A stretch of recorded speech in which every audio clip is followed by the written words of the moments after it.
Hi everyone, welcome to my channel. Guys, आज मैं आपको Taekook fan fiction I love you more का part 4 सुनाने वाली हूँ। तो चलिए स्टोरी को स्टार्ट करते हैं। तैयोंग कॉल को पिक करके कहता है, तुमने मुझे इस वक्त कॉल किया है। तुम जानते हो ना, मैं इस वक्त किसी से बात नहीं करता, फिर भी तुमने मुझे कॉल क्यों किया है। सेक्रेटरी कहता है, सर, अगर ये इम्पोर्टेंट नहीं होता तो मैं आपको कॉल नहीं करता। सर, हमने उस गर्ल को पकड़कर आपके बेसमेंट में पहुंचा दिया है। तायोंग कहता है, ठीक है, मैं अभी वहां आ रहा हूँ। और हाँ, जब तक मैं आ नहीं जाता तब तक उसे कोई भी टच नहीं करेगा। और ये कह के तायोंग कॉल को कट कर देता है। वो मन में सोचता है, उस गर्ल को सिर्फ मैं ही पनिश करूँगा। मैं जानना चाहता हूँ वो कौन है। वो कौन है जिसने मुझसे मेरे जंगकुक को अलग करने की कोशिश की है। तैयोंग अपने रूम से निकलता है और बेसमेंट की तरफ जाने लगता है। बेसमेंट में पहुंच के वो गार्ड से उस गर्ल के फेस को ओपन करने के लिए बोलता है, जो एक कपड़े से कवर था। तैयोंग उसे देखकर शॉक्ड हो जाता है और चिल्लाते हुए कहता है, तुम? तैयोंग अपने गार्ड को चिल्लाते हुए कहता है, क्या तुम लोग मैड हो? ये तुम लोग किसको यहाँ लेकर आ गए हो? लीज़ा, जो तैयोंग की चाइल्डहुड फ्रेंड है, वो दोनों बचपन से ही बेस्ट फ्रेंड थे और ज़्यादातर एक साथ ही रहा करते थे। तैयोंग उसके पास जाके उसके हाथों को चेयर से खोल देता है।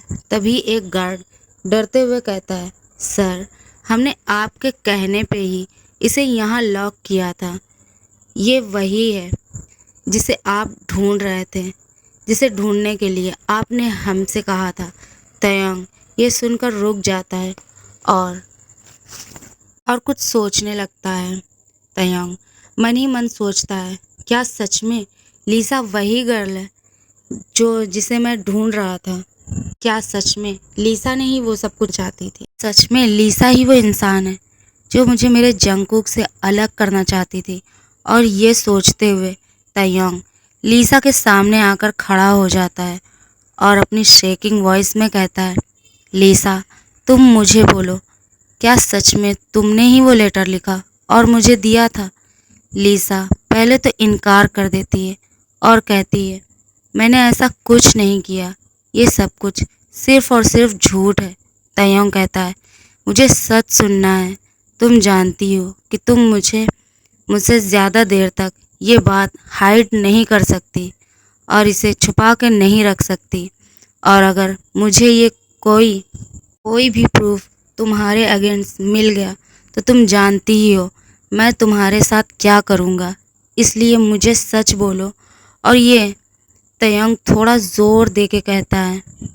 लीसा उसकी बातों को सुनकर गुस्से में कहती है, हाँ, मैंने ही किया था वो सब। मैंने ही तुम्हें लेटर दिया था। मैंने ही किसी से कहकर तुम्हें वो लेटर दिया था। तयंग इमोशनलेस फेस के साथ उसे ही देख रहा था। वो धीरे से कहता है, पर दोनों हम दोनों तो बेस्ट फ्रेंड थे ना, फिर तुमने ये क्यों किया? तुम जानती हो तुम्हारे इस प्रैंक की वजह से मैंने जंगकुक को गलत समझा और हमारे बीच झगड़ा भी हुआ, सिर्फ तुम्हारे इस स्टूपिड से प्रैंक की वजह से। लीसा हंसकर तयंग की तरफ देखते हुए कहती है, आई एम सॉरी, बट ये कोई प्रैंक नहीं था, ये मैंने जानबूझकर किया। तयंग उसकी तरफ आईब्रो रेस करके देखने लगता है। लीसा कहती है, तुम यही सोच रहे होगे और जानना भी चाहते होगे कि मैंने ऐसा क्यों किया। तो मैं तुम्हें बता दूं कि मैं चाहती थी कि उस लेटर को पढ़ने के बाद तुम अपने उस हस्बैंड को गलत समझो और उसे डिवोर्स दे दो और अपने घर से भी निकाल दो, ताकि मैं तुम्हारे साथ वहाँ उस मेंशन में रह सकूं और तुम उससे प्यार ना करो, सिर्फ मुझसे प्यार करो। तयंग कहता है, और ऐसा तुम क्यों चाहती थी? लीसा कहती है, क्योंकि मैं तुमसे बहुत ज़्यादा प्यार करती हूँ। I really love you Taehyung. और ये I really love you Taehyung. और ये कह के लिसा तयोंग के पास आकर उसे हक करने की ट्राई करती है। तयोंग पीछे हटते हुए कहता है, तुम क्या मैड हो? ये क्या कर रही हो? लिसा कहती है, तयोंग मैं सच में तुमसे बहुत प्यार करती हूँ। तयोंग उसे पीछे की ओर पुश करते हुए अपने गार्ड की तरफ देखता है। गार्ड तुरंत समझ जाता है और उसे वापस से वहीं पर पकड़कर बांध देता है। लिसा चिल्लाते हुए कहती है, तयोंग तुम मेरे साथ ऐसा नहीं कर सकते। तुम किसी और के नहीं हो सकते। तुम प्लीज़ उसे छोड़ दो। वो तुमसे प्यार नहीं करता। मैं तुमसे प्यार करती हूँ और तुमसे शादी भी करना चाहती हूँ। तयोंग कहता है, तुमने ये बिल्कुल भी ठीक नहीं किया। जस्ट तुम्हें अपनी फ्रेंड मानता था और कुछ नहीं। बट तुमने अच्छा नहीं किया।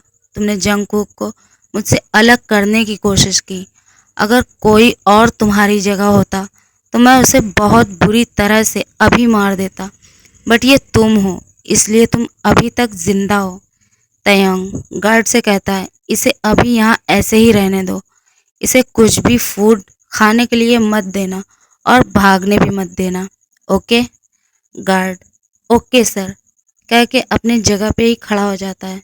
तयंग वहाँ से जाने लगता है। तब लिसा रोने लगती है और रोते हुए कहती है, प्लीज़ तयंग मुझे ऐसे यहाँ छोड़कर मत जाओ। आई रियली लव यू। प्लीज़ तुम मुझसे तुम मुझे अकेला नहीं छोड़कर जा सकते। तयंग कुछ भी रिस्पॉन्स नहीं करता और उसको इग्नोर करते हुए वहाँ से निकल जाता है। वो वापस अपने बेडरूम में पहुंचकर डोर धीरे से ओपन कर अंदर आकर उसे वापस स्लोली लॉक कर देता है। फिर बेड पर आकर जंगकुक को हक कर लेता है। तयंग जिसकी नज़र जंगकुक के फेस पर ही टिकी हुई थी। जंगकुक जो सोते हुए बहुत ही क्यूट और एक इनोसेंट बेबी की तरह लग रहा था। तयंग उसके लिप्स पर ही उसकी नज़र टिकी हुई थी। तयंग जो अपना हाथ धीरे से जंगकुक के चीक्स पर रख के उसे सहलाते हुए उसके लिप्स पर एक पिक कर लेता है और उससे कहता है, मैं तुम्हें कभी भी नहीं छोड़ूंगा बेबी बॉय। मैं तुम्हारे बिना नहीं जी पाऊंगा। मैं तुम्हें कभी कहीं नहीं जाने दूंगा और मैं तुम्हें जल्दी ही अपना बना लूंगा। बस एक बार तुम ठीक हो जाओ। और ये कह के वो सो जाता है। दूसरी तरफ योंगी जिमिन को कॉल करके उसे मिलने के लिए कहता है। जिमिन अपने मेंशन में आकर उसे मिलने के लिए बोल देता है। योंगी और जिमिन लवर्स हैं। जिमिन योंगी से बात करने के बाद बहुत ज़्यादा एक्साइटेड हो जाता है। वो जाकर शावर लेकर रेडी हो जाता है और योंगी का वेट करने लगता है। कुछ देर बाद योंगी मेंशन में आकर डोर बेल प्रेस करता है। जिमिन खुद को मिरर में चेक करता है और वो बहुत ब्यूटीफुल लगता है खुद को। वो जाकर डोर ओपन करता है। योंगी जिमिन को देखकर शॉक्ड और सरप्राइज दोनों हो जाता है। उसका माउथ ओपन हो जाता है। वो फ्रीज होकर बस जिमिन को ही देखे जा रहा था। जिमिन उसका नाम लाउडली चिल्लाते हुए कहता है। उसका हाथ जोर से पकड़कर उसे अंदर खींचता है। योंगी अब अपने सेंस में आ चुका था। जिमिन कहता है, मुझे पता है कि मैं बहुत क्यूट और ब्यूटीफुल हूँ, पर इसका मतलब ये नहीं कि तुम मेरी ही बात को ना सुनो। और ये कहते हुए अपने ख्यालों में ही खोए रहो। योंगी कहता है, वो तो ठीक है, बट तुम इतना जोर से चिल्लाए क्यों? जिमिन कहता है, तुम पिछले 5 मिनट से एक ही स्पॉट पर जमे हुए हो और माउथ ओपन कर मुझे ही घूर रहे हो। जिमिन फिर से उसे अपनी तरफ पुल करते हुए कहता है, मैं क्या सच में इतना पसंद हूँ तुम्हें? यूंगी उसके वेस्ट को पकड़कर अपनी तरफ खींचते हुए उसके लिप्स पर अपने लिप्स को रख देता है और किस करने लगता है। किस करते हुए वो और भी ज़्यादा जिमिन की बॉडी टच करने लगता है। जिमिन भी उसके गर्दन के अराउंड अपने हाथ को लपेट लेता है और किस बैक करने लगता है। किस डीप और लंबी हो जाती है, जिसकी वजह से जिमिन को सांस लेने में अब प्रॉब्लम होने लगती है। यूंगी जब देखता है जिमिन सांस लेने में स्ट्रगल कर रहा है, वो उसको छोड़ देता है और हग करके कहता है, बेबी चिम, मुझे तुमसे कुछ इम्पोर्टेंट बात करनी है। जिमिन कहता है, यस बेबी, बोलो, मैं सुन रहा हूँ।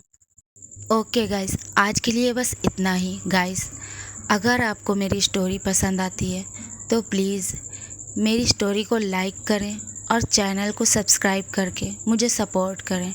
Thank you guys, thank you so much, love you, bye bye, good night.